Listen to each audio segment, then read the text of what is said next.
Welcome to The Unfiltered Musician, where we give you all the tea on life as a musician and how to navigate the industry. This is episode number 10, Thankful for Connections.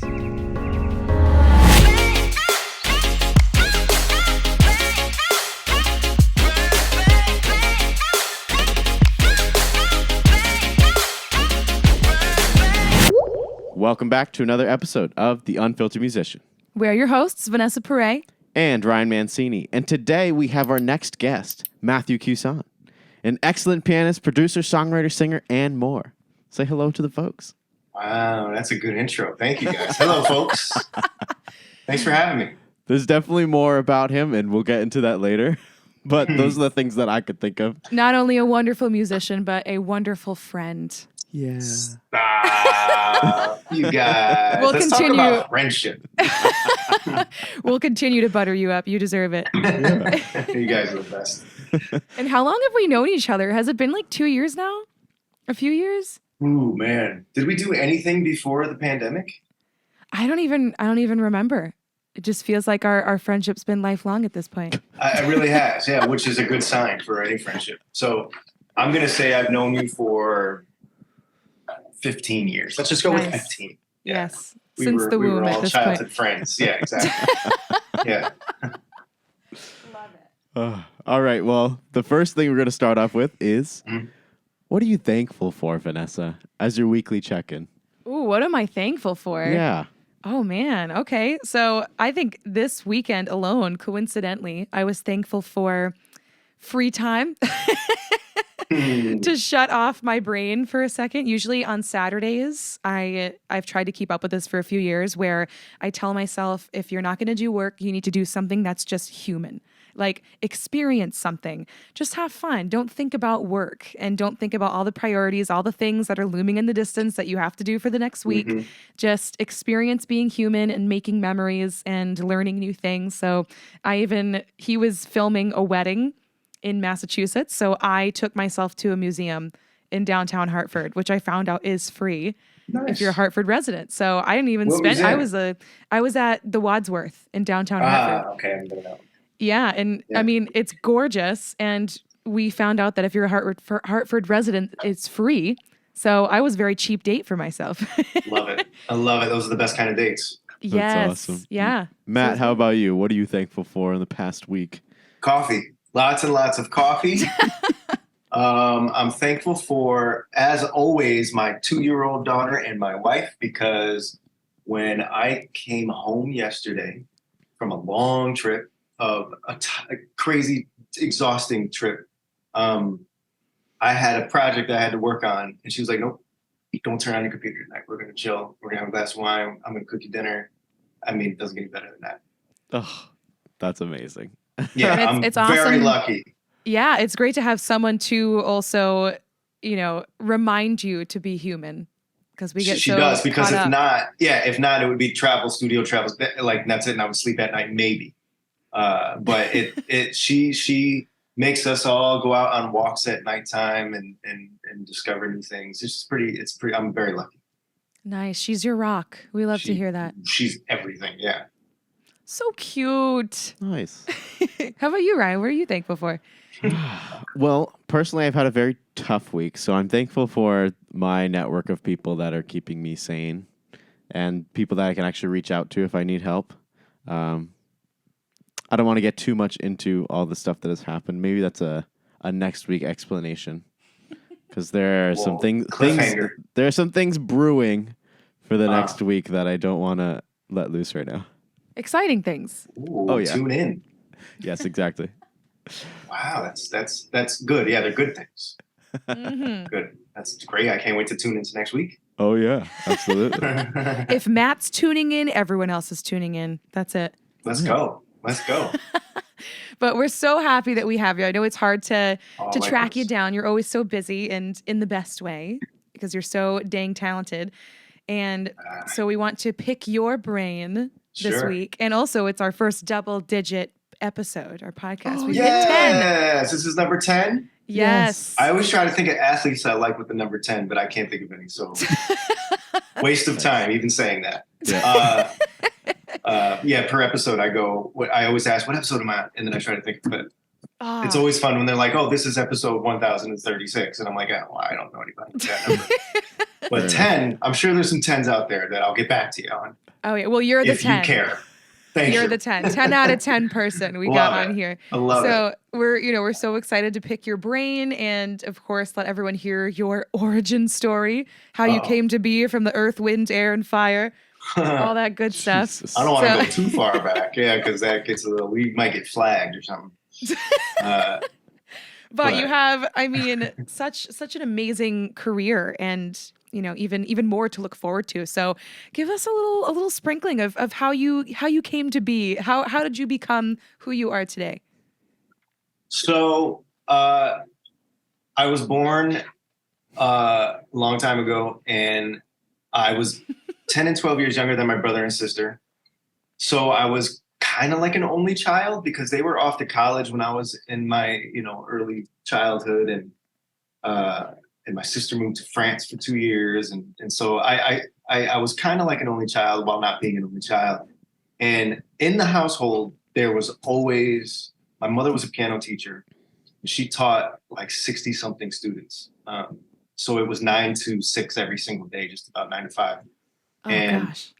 Yeah, it was a lot. But so I always heard the piano. I always heard the scales and the exercises and the Lila Fletcher book 1 and 2 every single day of my life. After that, my dad would always come home. My dad, who was also a musician in his younger years, and listen to mostly jazz records. And so after piano, classical piano and pop songs, I would hear a bunch of jazz. My brother then would come home late at night after hanging with friends and play Billy Joel and some rock stuff and some this and that. And my sister we were always bouncing Stevie Wonder back and forth and Earth, Wind, and Fire and Soul. So I had a little bit of every style. I think it just kind of I was a melting pot for all this music. With the piano always around, there was always a guitar around. It honestly was all I ever wanted to do. That or be in the NBA, which, as you can tell, was not going to happen. Very sure. I'm short, and yeah.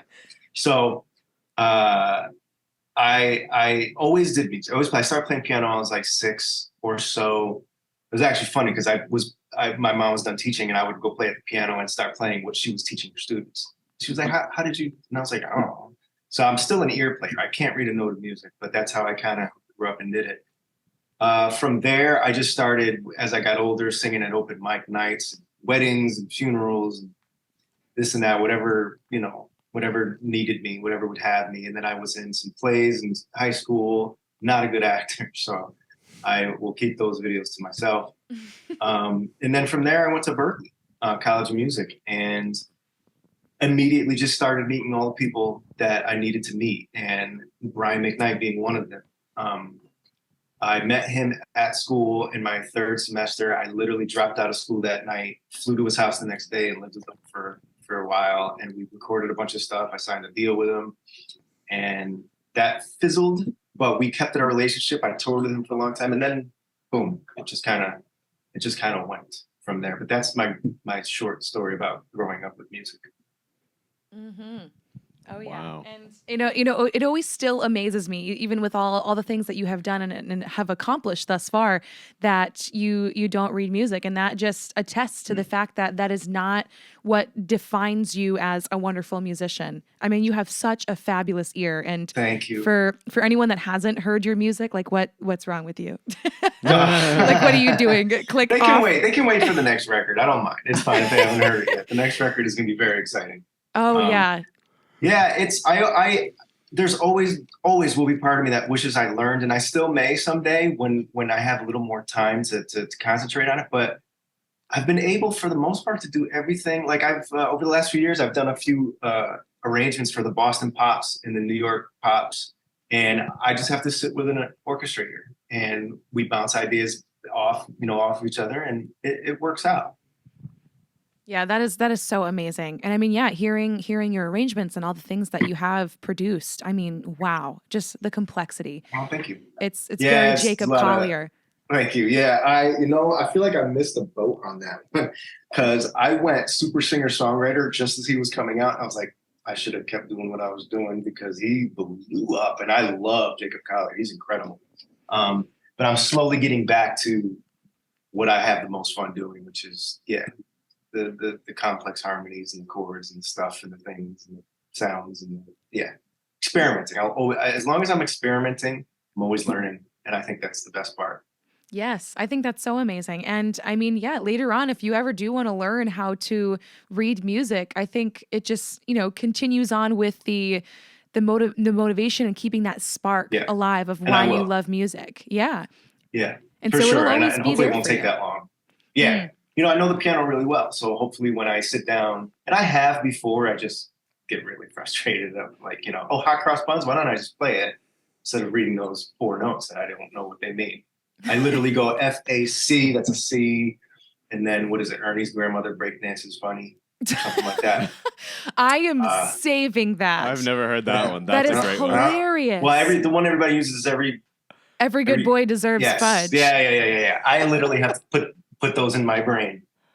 But that one's great. Ernie's grandmother breakdance is funny or fresh if she's a hip grandma. Oh my gosh. That is when I was younger, funny. I used to literally come up with all the acronyms, just whatever. And I wish I wrote them down because I had some funny ones. Hey, that's how we learn. That's how we learn. That's so awesome. And then also, I mean, your ear is so complex and incredible that you have even been indicted, or you are now a judge for the Grammys now, correct? Or it's like a panel. I'm a voting member. Yeah, I'm a voting member. I'm one of the couple thousand voting members, which is really cool. It's you have to get recommended by a couple people, and then you have to have a resume. And I'm ecstatic that they let me in. It's pretty awesome. Oh, so well deserved. Thank you. The nominations are tomorrow, so long shot, but fingers crossed. I had 3 songs in the mix, and it's a long shot. I'm up against John Legend, I think. Who's that, right? But you never know. You never know. Yes. No, absolutely. That is absolutely incredible. And I remember you posting that earlier in the year, and I'm like, yes. It's crazy. So well deserved. So that is so incredible that you get to look forward to that too. And any other accomplishments in the industry that you feel stop that question. you feel Absolutely most proud of? And accomplishment. Yeah, there's a lot. Good. Yes, I'm glad that you said there's a lot. Feel free to boast. I'll just list. I'm not good at these kind of questions, but. You have to be unashamed of the shameless plug. I know. So, winning the John Lennon songwriting competition and the Maxell Song of the Year I won the John Lennon songwriting contest twice, which is pretty crazy. And the Maxell Song of the Year once for a song called "One of Those Nights," which is forever old at this point. That was a huge compliment. That was a special night because they flew my mom down to Dallas. I was playing with Brian McKnight. In Dallas, they flew her down, and the owners of Maxell were there, and the big John Lennon bus was there that has an insane recording studio in it. That was amazing. Playing with Stevie Wonder wasn't too bad. That was a dream come true, absolute dream come true. Played with James Taylor a couple times was an absolute dream come true. Singing with Christina Aguilera was incredible. My idol. Really? Oh yeah. That's how I learned how to riff when I was a kid. Wow. I just played Aguilera all the time. So that's why I was so elated when you said that you had toured a little bit with her. So amazing. Yeah, we did. I toured with her a little bit a while back, and unfortunately the tour had to get cut short because of some job she had or something. And then I rejoined her right before the pandemic for a couple months, and we went all over and we did a residency in Vegas. And it wasn't just singing with her, it was a singing background for her. It was actually I sang a duet with her, saying "Say Something" with her, front and center, holding hands. It was pretty crazy. Wow. Recently I also did all the vocal arrangements for the new Cirque show, Mad Apple, in Vegas. That was fun. I played with Anderson .Paak on Saturday Night Live. That was stupid fun. Oh, that's awesome. You didn't tell us that. That's in there. Yeah. Wow. Go to my wiki page. No, I'm kidding. Just currently reading off of it. Yeah. I actually got it pulled up just in case I forget stuff. I love that. Anything I do with Megan Hilty is always on the top because I think she's one of the most phenomenal vocalists. And I get to arrange her PBS special that we did. I co-arranged it with a couple of band members, and everything I do with her, I just love because she loves singing and music so much that you could just feel it when I'm playing piano, and we just vibe so well together. It's really fun. Playing with Leslie Odom, I sang background for Dua Lipa. That I didn't. Yeah, that's Ryan's idol. Really? Okay, so this is great. You just struck both nerves. I'm sure I win. All right, I win. Interview over. If you go on, I don't know if it's on YouTube, but the Jingle, what is it called? The Jingle Jam or Jingle Ball. Oh, Jingle Ball, yeah. Yeah, on they did it virtually, and I was one of her virtual background singers right when my daughter was born. So I was able to hold my daughter while we were filming. So she got to sing with Dua Lipa too. That is awesome. She's already got quite the resume. Yeah. She's nice. Crushing it. She's supposed to have an IMDb as well. Obviously, it was on TV, which would be hilarious. I haven't checked yet, but I played with the Roots once. That was magical because it was one of my songs. So it was pretty crazy to hear them playing my song. That made no sense at all. Over the pandemic, I produced a couple tunes for Dave Cox, who's a phenomenal jazz sax player, 100-time Grammy nominee. I even know at this point. And I got to do it with Michelle Indegliocello, who I've been a fan of since the 90s. She just murdered the track. She is on another planet. That was fun. I don't know. Is that enough? I can't. I don't remember. I played with Leslie Odom right before the pandemic. Yeah, that's enough. I mean, that's fabulous in and of itself. Thanks. Like, oh my gosh, I just love that you had to pull up a wiki That was actually page. fun for me to just kind of try to remember things, and I know I forgot a million things, but those are the ones that are on the top of my brain right now. And that's hey, just scream random names out if all of a sudden you remember it, because I think it's also nice too. Like if you haven't thought about it in a while, or I never do. And we've talked about it, we've talked about it before the podcast of how we're always in our heads constantly. And sometimes we feel like we're undeserving. But I mean, like, think about all that you have accomplished. It's been huge deal. I think my brain just is I'll never be satisfied because there's always so much you can do in music, which I think it can be dangerous, but I also think it's what motivates me. That's great. I did the Cirque thing. Now that's over. Now what? And I'm currently working on a couple albums that are really fun to work on, including my own. And yeah, we'll talk about that later. I'm sure when you ask, what am I doing now? Wasn't that a question? Yeah. I mean, if you want to answer right now, what are you doing right now? I see you sipping coffee right now, but I got 2 cups of coffee just in case this one runs out. Oh my God. We are double fisting on a Monday. Yeah. Right now. So right before you guys, we joined each other on Zoom, I'm working on, and you probably know his voice because you had to learn all these James Taylor songs for Javier.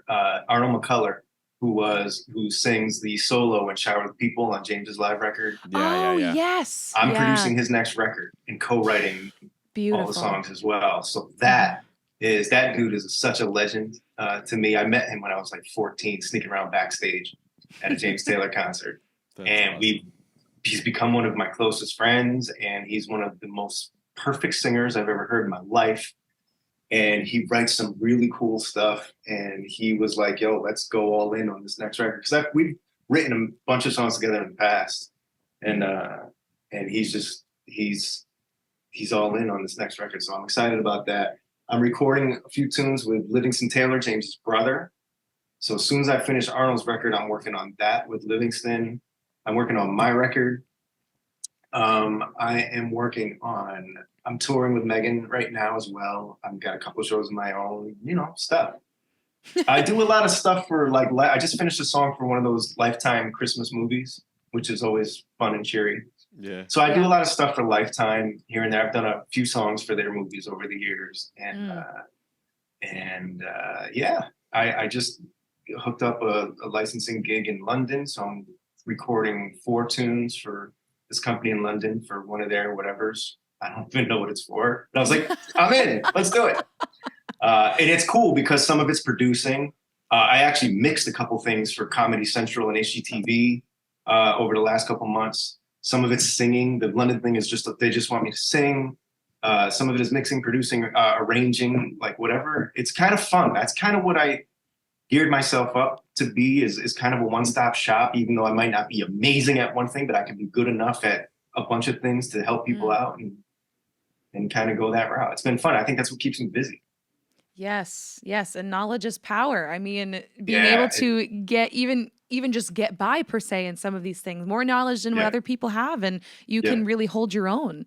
Yeah, and so the more self-reliant you can be these days, the better, because depending on companies and labels, and it's not always the way to go. I've done that route too, and it started out great and ended terribly, as a lot of record deals do. So now you do everything independently. People just come straight to you for projects? Yeah. As far as my own stuff, it's all independent now. My last record, 2 records ago, was on Spectrum Records, and they have a couple awesome art. They have Tevin Campbell and Montel Jordan and stuff like that, and they're great. But we ended that relationship, and it's been fun to be independent because I'm kind of just putting out whatever I want, and you can put out, because I think also volume is important. Like the more you release, like unfortunately, I only released 1 song this year, thinking that my album was going to come out in last fall, but it got pushed back to spring. So starting next year, I'll be releasing a ton of music with myself, with other artists. I think I counted, I'm on like 7 albums in the first 4 months of next year that come out.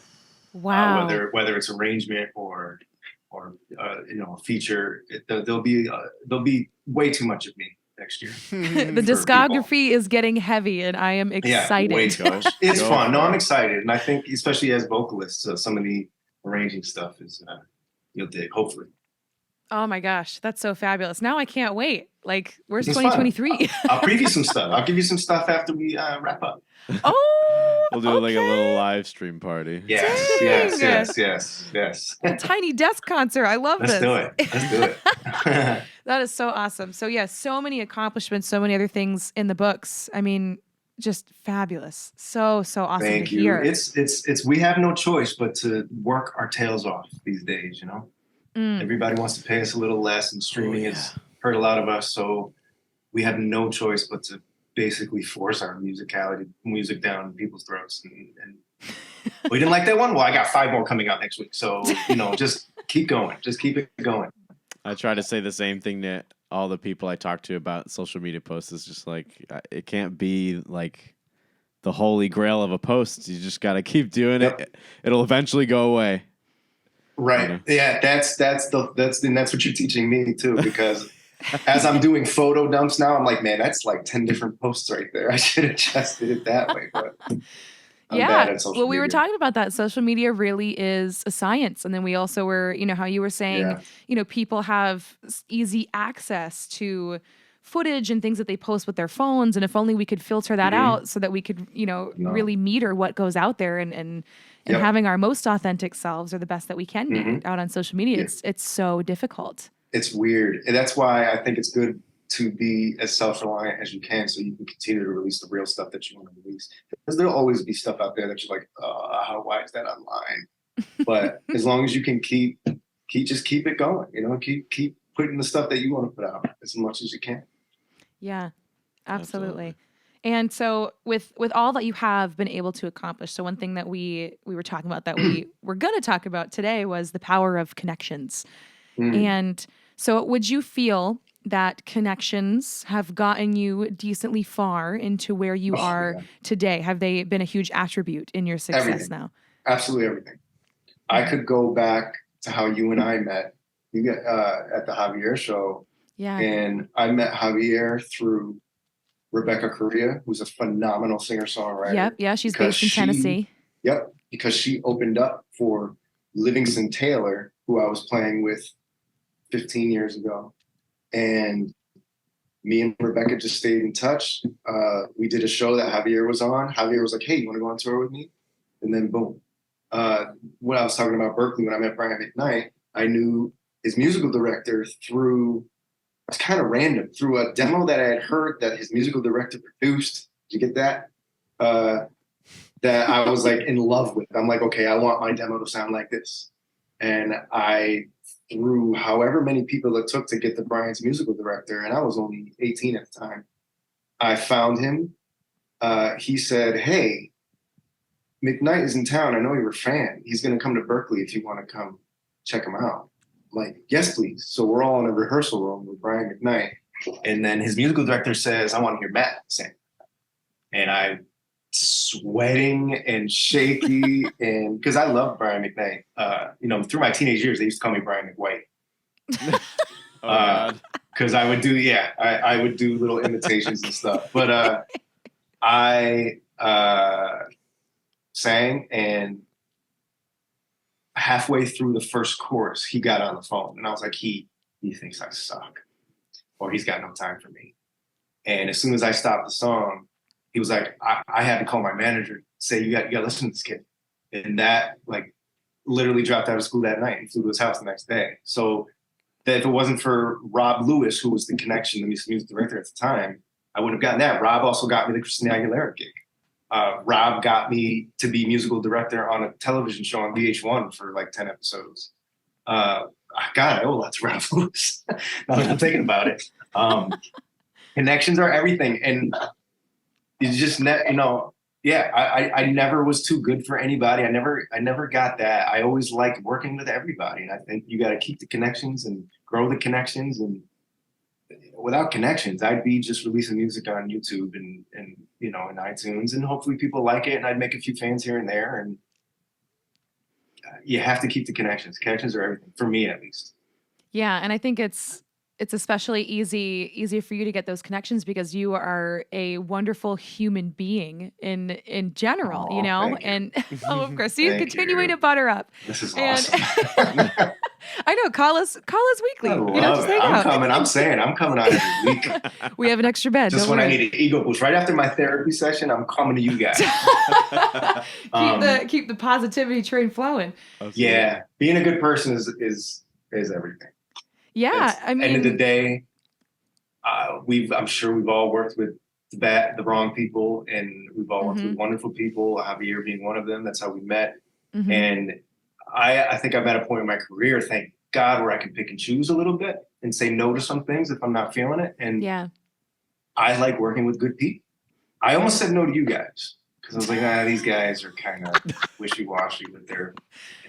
But, no, I'm kidding. You know what? But when you guys call me and say, hey, can we? And I'm like, of course. This is fun. This is good people, and I'm sure we'll do a gig together soon. And it's just connections, everything, and be good people. Yeah, that's all I'm teaching my daughter. She throws a little mean tantrums like, that's not nice. And she doesn't know what I'm talking about because she's 2. But hey, you got to instill it at a young age. That's important. You're being a good dad. Yeah, thanks. I'm trying, man. I still have so many questions for other dads, but we all do.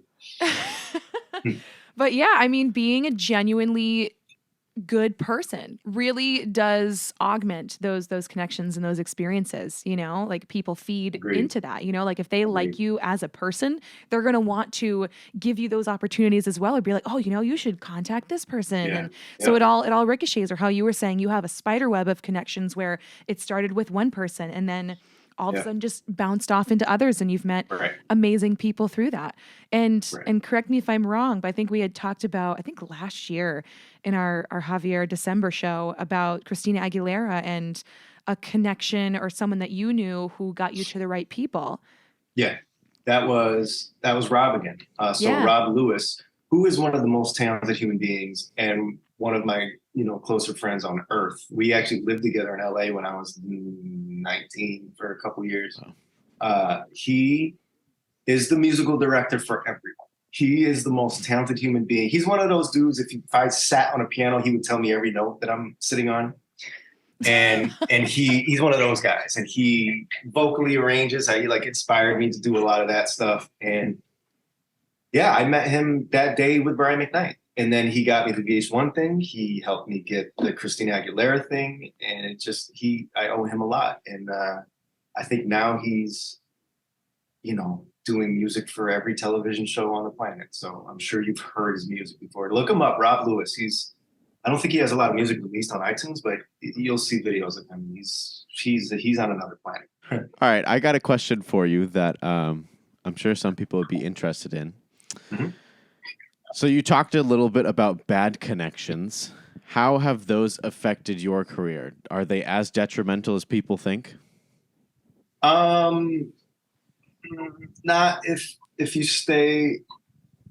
You just have to be strong because it's going to happen. You're going to meet people that you don't want to work with, that you do work with, that you have to work with. A couple people come to mind right now that I won't name names, but there's just a lot of talk, a lot of chatter, a lot of broken promises, a lot of you just have to stay strong. You gotta, when that relationship ends, hopefully you're still in a place where you can go do your thing. And for the most part, a relationship is a relationship. It ends and you move on. I've never had anything really kill my career or anything like that, or hurt me terribly. There was a couple times where I did some songs with like really, really, famous singers, and they were like, well, that's not going to come out now because of this, this, and this. And this guy screwed up that and this and that. So there were moments like that where, oh man, that song will never be heard. And that's sad. But I get to just go home and write another song and have somebody else on it, or just, it's so easy to get discouraged. So easy. I have a million friends that are, not in music anymore because they just got discouraged, and that's fine too, because it's pretty hard on your whole system. It can be really hard on your heart and your brain and everything. So it's easy to get discouraged, but I think I've been lucky enough to tell the bad from the good people and figure out a way to work with the people that are bad. That's such a lame word, bad, but you know what I mean. Figure out a way to work with them and keep the people you want to keep closer. And, you just got to have those, some of the other situations, have a little rope that you can just let go when you need to, or if they want to let go of us, that's fine. They're all learning experiences to me, and they're stories now that I tell people, and they're learning experiences 100%. I'm glad that you did talk about how you didn't let those poor experiences define you. And of course, it is not slowing you down on your career now, and they're funny stories to look back on. And I think that it's really hard to get out of our own heads, but taking things in the industry with a grain of salt Yes. is something I have to tell myself every 5 minutes. Big time. That's why, I tell kids to be as self-reliant as you can, learn an instrument, learn how to use Pro Tools or Logic or whatever. Because the more you can do by yourself, not only one is that knowledge and experience that you'll gain, but it's, and maybe that's just me because I've been through a lot of rough patches that I want to be self-reliant, but I think it helps. I think it helps anybody. And now I'm collaborating more and doing more things, and it worked out. There was moments where I was like, forget this, but you just got to learn from it, stay strong, and keep going. If you love music enough, it's easy. Yeah, and I think every experience, every connection is an opportunity. So even if it was, say, a poor experience, learn from it. Oh, absolutely. And I tell this to Ryan all the time. No matter who I meet, whether I think that they are, significant in the industry, thinking, along the lines of my career, or not, you don't know who they know and how influential their word can be. Yeah, it comes back to just be a good person. Yes. Yeah, truly. Because you keep never those know relationships. You never know if they have like a friend of a friend, and people talk, and something about your own character could come back poorly and reflect you poorly. Right. And you never know how that might affect you. Even someone, that you least expect could kind of have a say in your career or your next move. So I'm always very mindful. Even if it's just a fan that doesn't have any, music connections, it's a fan, engaged, and let them know when you're playing their area. There's been fans that have gotten me gigs. It's all just be a good person. Yeah, it doesn't cost anything to be a good person, Yeah, and taking the time to be a good person. Because I agree with you. We've had shows and people have approached us, and I tell myself in my head, like, be unashamed of the shameless plug, and I'll happen to mention, I'm also a voice coach, and I've gotten students from audience members. I still hand out business cards sometimes, when I don't even know if that's a thing anymore. I also got to get rid of about 1,000 of them because I have them and I want to get rid of them, but I still hand out business cards because you never know when somebody be like, oh yeah, I remember that dude. They find it a couple months later and then they email you. So it's pretty cool.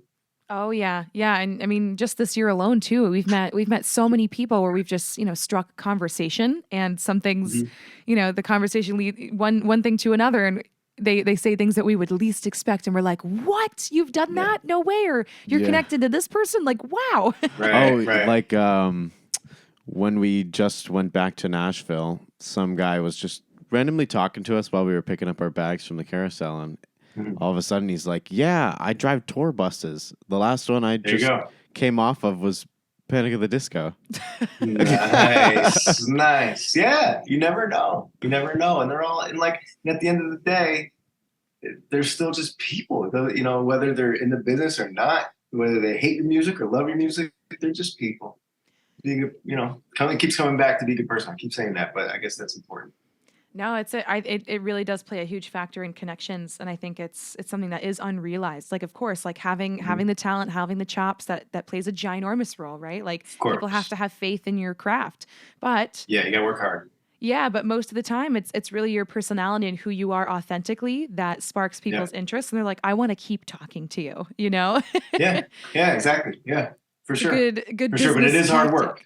Yes, it is hard work too. Yeah, I remember the first thing when I was 18 and I met Brian. I flew to LA that day, went to the studio. I think we wrote a song and recorded it like that because that's what he does. And we were driving. I stayed at his house, and we were driving back. And the first thing he told me was like, it was really hard. He was like, this is not. People think I just sing and play piano and make a ton of money. It's really hard, and it can for not for me, but it can damage home relationships. It can damage all sorts of stuff. But you just stay the course, and that hard work will pay off. Mm-hmm. Absolutely. Oh yeah. And summing up before we sign off, what's some advice you would give to our listeners about navigating the industry? Something. Be a good person. No, I'm kidding. Always be a good person. I tell it comes back to being self-reliant. I'm giving a master class at a college next week, and it's about being a self-reliant musician. And these are for singer-songwriters that can play an instrument. I don't know how good or bad, but they can play an instrument. They sing, they write songs. And it's learn as much as you can, network with everybody, play everywhere, whether it's Sydney Opera House or Starbucks around the corner. And keep in touch with that one person that was at Starbucks that was like, I like that song. Like, just network, be a good person, learn your instrument, learn your craft. Always, there's always something to learn. Like when I was saying how I was mixing some stuff for TV, I started mixing stuff maybe 5-6 years ago. And then especially over the pandemic, when it was like in the beginning of the pandemic, I was like, let me get all the plugins that are the go-tos. Let me learn as much as I can about this. So I had that as a tool. And let me ask, like Andy, who I know was on your podcast, was another guy that I pick his brain constantly. He's an unbelievable wealth of knowledge. So I pick guys like that, and I continue to learn, because we stop learning and you kind of hit a stalemate, and sometimes your talent may not be good enough to keep people interested. So yeah, just keep learning, keep performing, play everywhere, work with everyone, because why not? You'll meet the bad apples along the way, but work with everybody. I mean, that's generic advice, but it's really the way I did it. And then I got lucky, here and there with a couple people, but that comes along with working hard and keeping in touch and all that stuff. Yeah, no, absolutely. And I think it's definitely not just generic content. Like, you have found success in these things. Like, they do work. Yeah, for sure. And I think move by the discouraged, because you will get discouraged easily. Yes. Just stay strong, especially when you're younger. It's harder to keep to move through that, but trust me, keep going. And my other piece of advice, be you. Because one of the things that screwed me up when I was younger was, oh, you're going to be the next Justin Timberlake. I'm like, okay, great, let's do it. And I abandoned all that, all the stuff that you guys know me for, the harmonies, the stuff. I abandoned all of it, and I was this pop star for a couple of years, and I was unhappy. And I was like, but I can do so much more than this. I was talking to my friend Ernie Halter, who's also a good friend of Javier's, and he said, I was telling him how, I'm going to do like a singer-songwriter thing. He's like, yeah, but don't forget what you do, because nobody else can do what you do. Nobody else can do what he does. Nobody else can do what you guys do. Be yourself, and just if you keep that mentality and keep growing and working hard, it'll turn into something. Always will turn into something. Yes. And I think it's so easy to fall into comparison where people say like, oh yeah, you are the next that, but we all have such an authentic sound. And you know, it's amazing. That got me a lot. Yeah. The Brian McWhite thing was real. Like I played for Clive Davis when I was 19 or 20. And he said, you sound great, but Brian McKnight already has hit records. He was like, I was like, that makes sense. So you don't need to be him. Yeah. You don't need to be somebody else. You can be inspired by somebody else. You can write songs get inspired. Like I have a song on my next record that was completely inspired by like Steely Dan and that yacht rock stuff. And, people will say, oh, that sounds like a, Michael McDonald song. And that's fine. But that doesn't mean I'm going to be Michael McDonald. I'm going to be, he inspired me to do that one thing. And that's the only thing that will sound like that. And it's okay to be inspired. Just yourself. Yeah. One thing I love about your composition style and who you are as a musician is I can hear many different influences that create your sound, which is amazing. Like you have that I go through phases. Yeah, and that's awesome. I think it keeps people on the toes. Thank you. Yeah, I go through a lot of phases where I want to sound like this or I want to write a song like that. So the good and terrible thing about my records is they're kind of genreless. They're all over the map. Mm-hmm. But these days, who cares? You're making a new subgenre or exactly. And that's fine. Genreless should be on the pull down menu in iTunes. Genreless, yeah. Hey, I mean, you've got some weight in the Grammys now. Just change that up a little see what bit. See what I can do. I'll get back to you. Exactly. Talk to my guy. Yeah. And right. I guess one other thing you can add is give Rob Lewis a hug and a kiss. Always. He definitely seems like a positive force in your life. Time. So hey, on the basis of being thankful, just call and be like, I love you, man. Always. We'll go months without talking sometimes, and then I'll text them and we're back into our old, before the Christina tour that I did for the pandemic, it had been 6, 8, 10 months since I even said hi to him. And then he hit me up. We got together at the first gig, and it was like we never didn't see each other. So yeah, keep those connections, keep those relationships. Mm-hmm. Yeah.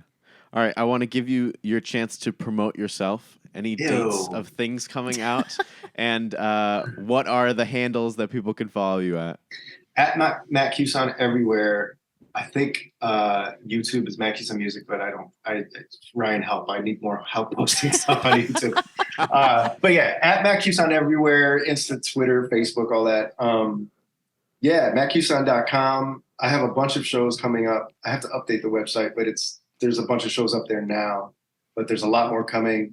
I have a single coming out in January, which is the third single for my next record. And from that point, starting in January, there's going to be a lot. You're going to get tired of me. There's going to be a lot of music. Another song, I think, coming in almost once a month until the album comes out in the summer. That's awesome. Yeah. I love that. I guess I'll post about it and that'll, I'll hire you to post about it. Actually, maybe I'll do a little reaction video or something. Oh, I'd love that. I need help with TikTok. TikTok is at Matt Cusson too, I think. Is that even an at Matt Cusson thing? I'm on TikTok. I've just never done anything. I think I posted a video of me singing with India Arie and Hav, but I don't know if it's even on there. I don't know if I did post that. So good plug, Matt. This is why I don't plug myself, because I'm like, you can find me if you want. It's just, Well, it wouldn't be hard. You got some good content out there. Yeah, I'm sure. Thank you. People that want to know, If you go to mattcusson.com, everything is on there. My socials, you can email me, my latest singles. It's all up there. At Christmas time, I did a song with Brian McKnight Jr. That's out, but we're promoting it a lot this year. So it's a nice duet, love Christmas song. So that'll be coming. Yeah. New single, No Light Yet, will be out in January with my good friend Jarrett Johnson, who's on tour with Michael Bublé right now, and C. Red, who's a phenomenal poet, MC. It's going to be cool. Yes. Love it. I'm so excited to hear all about it, and I'm excited to hear that comes out. Yeah, I'm excited to hear the Christmas album. I just thought to myself, cozy with Cusson. Let's do it. Some hot cocoa. I got a bunch of Christmas stuff out there, and I actually wrote my first Christmas song, but it won't be ready until next year because stuff got in the way. But yeah, there'll be. I love Christmas music, so there'll be plenty of Christmas music coming out. I'll send you the McKnight tune that I did with him. I'm excited. 'Tis the season. Right. I got to pull up my Nat King Cole right now, actually. Yes. Okay. Awesome. Happy holidays, everyone. Yeah. Oh, yeah. Oh, yeah. We are certainly thankful for you, bud. Likewise. Thank you guys so much for having me and doing what you do. It's awesome. And thank you for tuning into this episode of The Unfiltered Musician. If you liked this episode, give us a like, subscribe, and hit that notification bell to see our other musical content. And message us with suggestions about what you want to hear about next at unfilteredmusician.podcast on Instagram or unfilteredmusician@gmail.com. We are here for you, and see you next Sunday. Bye. Peace.